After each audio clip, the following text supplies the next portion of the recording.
ikkinchi formulamiz, ya'ni count sanash funksiyasini ko'rib chiqamiz. Count funksiyasining 3 ta tuslanishi bor. Bular birinchi raqamlar sanash, ikkinchisi bitta shartga qarab raqamlar sanash, belgilarni sanash, uchinchisi esa belgilarni sanashda istalgancha shart kiritish. Count, countif va countifs. Ikki safar so'ng funksiyasini tuslanish haqida gaplashgandik. Endi count funksiyasini ham tuslanish haqida ko'rib chiqamiz qisqacha. Hop, bunday bo'lsa boshladik. Jadvalimiz tayyor. Funksiyamiz count sanasin biz uchun narxni belgilaymiz. Enter. 24 marotaba narx sanalyapti bu yerda. Hop, buni endi biz create from selection qo'yganmiz. Formuladan buni narx deb yozishni o'zi ham kifoya qiladi. Mana 24 ta qiymat o'zgarmaydi. Oddiyroq raqamlarni sanash. Ikkinchisi count if.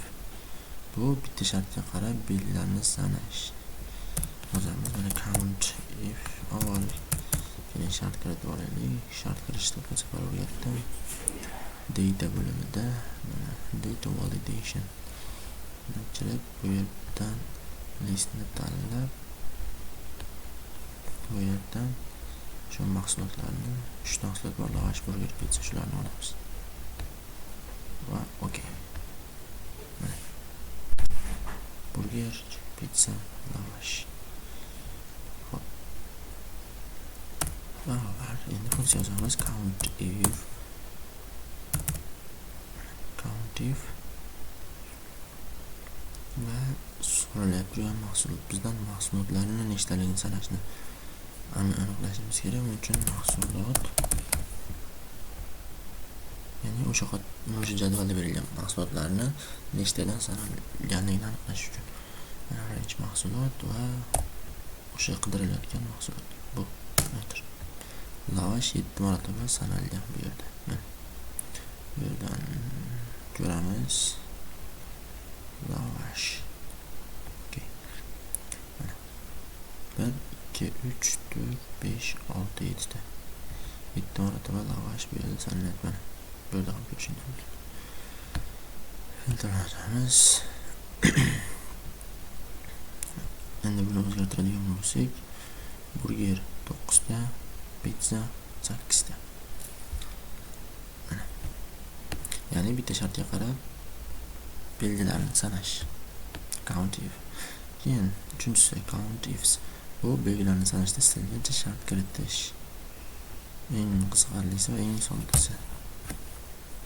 Buning uchun yana istalgancha shart kiritib olamiz. Bu yerga shu o'rgatganimdek data validation list va mahsulotlarni yana kiritib olamiz. Okey. Mana bu yerga mahsulotlar joylandi. Lavash, burger, pizza.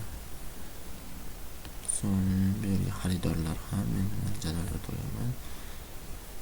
Shart bu yerga sanani ham yozib olamiz. Misol uchun 9-yanvarga qadar bu yerga boshlang'ich sana 2-yanvardan 9-yanvarga qadar Artel burgerdan necha dona xarid qilgan. Barobar countifs criteria range deyapti. Ya'ni o'sha qaysi joydan qidirilyapti, ya'ni qaysi jadvaldan olinyapti. O'sha burgerning Artel necha marotaba xarid qilganligi. Bu mahsulotlar ro'yxatidan olinyapti. Mahsulot aynan o'sha qaysi mahsulotga bu mahsulot va kim tomonidan, xaridorlar tomonidan, aynan qaysi xaridor bu Artel. Enter. Bu joygacha ko'ramiz. Keyin sanalar bo'yicha ham shuni o'tamiz. Artel burgerdan 7 marotaba xarid qilgan.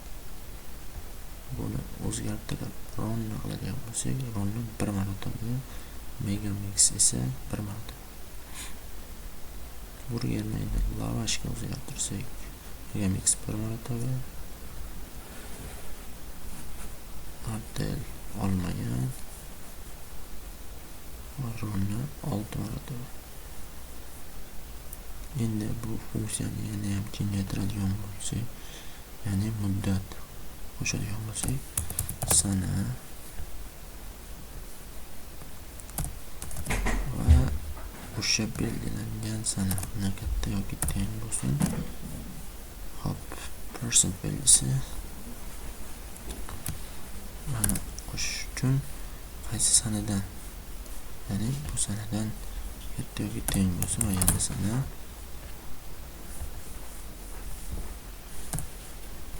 endi kichkina bo'lsin belgisi aynan qaysi sanadan 9-yanvardan bo'ldi va enter. 2-yanvardan 9-yanvargacha ronni 2 marotaba lavash xarid qilgan. 2-yanvardan 9-yanvargacha ronni qilgan, ronni lavash 1 marotaba, ronni lavash 2 marotaba. Ronnida pizza xarid qilgan. Lavash 2 marotaba xarid qilgan. Bu sanani o'zgartiradigan bo'lsak, qiymat o'zgardi 6 marotaba. 29-yanvarga qadar. 29-yanvarga qadar ronni lavashdan 1, ronni lavash 2, ronni lavash 3, ronni lavash 4, ronni lavash 5 va ronni lavash 6 marotaba xarid qilgan.